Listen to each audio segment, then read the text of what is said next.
Sedangkan di peraturan yang lama, apabila salah satu pihak mengakhiri hubungan kerja,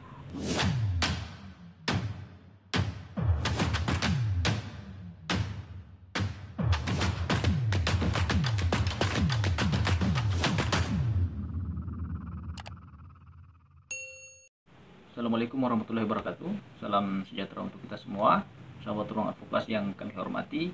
Di video kali ini kami hendak memberikan edukasi hukum terkait dengan ketenagakerjaan. Bagi Anda yang berstatus sebagai pekerja atau buruh atau karyawan, bagusnya atau ada baiknya memahami hal-hal yang kami sampaikan.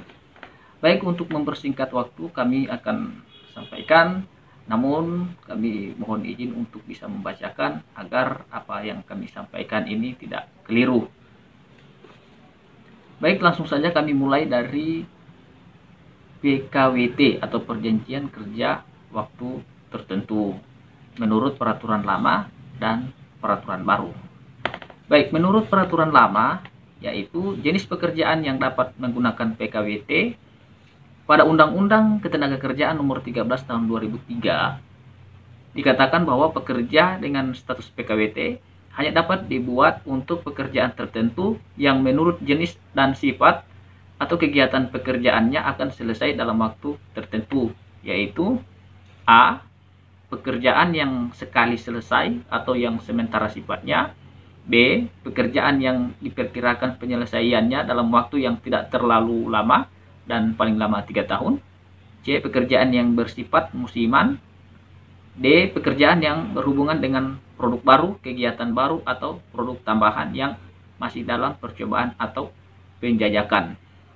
Sedangkan PKWT, jenis pekerjaan yang dapat menggunakan PKWT menurut peraturan baru, yakni Peraturan Pemerintah Nomor 35 Tahun 2021 tentang PKWT dan seterusnya.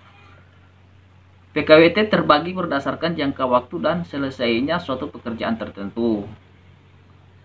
PKWT yang berdasarkan jangka waktu seperti A. Pekerjaan yang diperkirakan penyelesaiannya dalam waktu yang tidak terlalu lama. B. Pekerja yang bersifat musiman.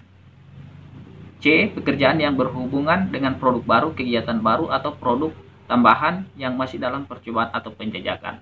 Jadi perbedaannya adalah di peraturan yang lama, di mana poin A dan poin B itu sudah dihilangkan, tidak ada lagi di dalam peraturan yang baru.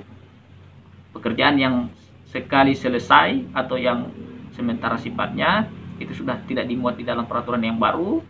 Pekerjaan yang diperkirakan penyelesaiannya dalam waktu yang tidak terlalu lama dan paling lama 3 tahun itu tidak ada di dalam peraturan baru. Di dalam peraturan yang baru hanya menyebutkan atau menambahkan pekerjaan yang diperkirakan penyelesaiannya dalam waktu yang tidak terlalu lama. Selanjutnya, jangka waktu PKWT. Nah, jangka waktu PKWT menurut peraturan yang lama pada Undang-Undang Ketenagakerjaan Nomor 13 Tahun 2003 dikatakan bahwa pekerja dengan status PKWT hanya berlaku selama 2 tahun dan dapat diperpanjang 1 kali untuk jangka waktu paling lama 1 tahun. Sedangkan jangka waktu PKWT menurut peraturan yang baru, yakni PKWT berdasarkan jangka waktu berlaku selama maksimal 5 tahun. PKWT dapat diperpanjang beberapa kali apabila pekerjaan yang dilaksanakan belum selesai dengan ketentuan jangka waktu keseluruhan PKWT serta perpanjangannya tidak lebih dari 5 tahun. Akibat hukum dari jangka waktu PKWT. Tentu akibat hukumnya pun berbeda antara peraturan yang lama dengan peraturan yang baru terkait dengan jangka waktu PKWT. Di mana di dalam peraturan yang lama, jangka waktu PKWT akibat hukumnya PKWT dilakukan melebihi dari 3 tahun, maka demi hukum perjanjian kerja tersebut menjadi PKWTT. Jadi di dalam peraturan yang lama, dalam Undang-Undang Ketenagakerjaan, ketika PKWT dilaksanakan atau dijalankan lebih dari 3 tahun, maka hal tersebut sudah bukan menjadi PKWT, tapi sudah menjadi PKWTT. Kemudian di dalam peraturan yang baru, di mana PKWT tersebut tidak boleh lebih dari 5 tahun. Apabila sudah lebih dari 5 tahun, maka akan menjadi PKWTT. Sekarang kita masuk dalam masa percobaan atau percobaan kerja. Nah, di dalam peraturan yang lama, perjanjian kerja untuk waktu tertentu tidak dapat mensyaratkan adanya masa percobaan kerja. Dalam hal disyaratkan masa percobaan kerja dalam perjanjian kerja sebagaimana dimaksud, masa percobaan kerja yang disyaratkan batal demi hukum. Selanjutnya, ketentuan tersebut sama dengan peraturan yang baru, di mana PKWT tidak dapat mensyaratkan adanya percobaan kerja.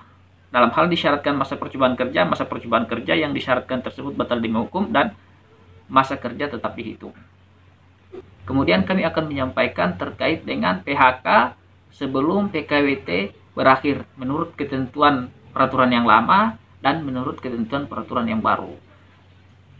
PHK sebelum PKWT berakhir menurut ketentuan yang lama, pada Undang-Undang Ketenagakerjaan Nomor 13 Tahun 2003 dikatakan bahwa apabila salah satu pihak dalam hal ini pekerja ataupun perusahaan mengakhiri hubungan kerja yang mana masa kontrak belum berakhir, maka pihak yang mengakhiri hubungan kerja diwajibkan membayar ganti rugi sesuai dengan perhitungan jangka waktu perjanjian kerja. Sedangkan menurut ketentuan di dalam peraturan yang baru, PHK sebelum PKWT berakhir, apabila salah satu pihak dalam hal ini pekerja ataupun perusahaan mengakhiri hubungan kerja yang mana masa kontrak belum berakhir, maka pengusaha wajib memberikan uang kompensasi yang besarannya dihitung berdasarkan jangka waktu PKWT yang telah dilaksanakan oleh pekerja. Sedangkan di dalam peraturan yang baru, PHK sebelum PKWT berakhir ini diwajibkan kepada pengusaha untuk memberikan uang kompensasi yang besarannya dihitung berdasarkan jangka waktu PKWT yang telah dilaksanakan oleh pekerja. Nah, kami pikir ini yang dapat kami sampaikan. Semoga dapat dipahami dan bermanfaat buat rekan-rekan, buruh, pekerja, atau karyawan yang saat ini sedang bekerja di perusahaan. Buat sahabat-sahabat ruang advokasi yang ingin atau mau mengajukan pertanyaan terkait dengan ketenagakerjaan atau yang berkaitan dengan hubungan industrial, silakan mengajukan pertanyaan di kolom komentar video ini. Insya Allah kedepannya kami akan membahas terkait dengan ketenagakerjaan atau hubungan industrial. Assalamualaikum warahmatullahi wabarakatuh.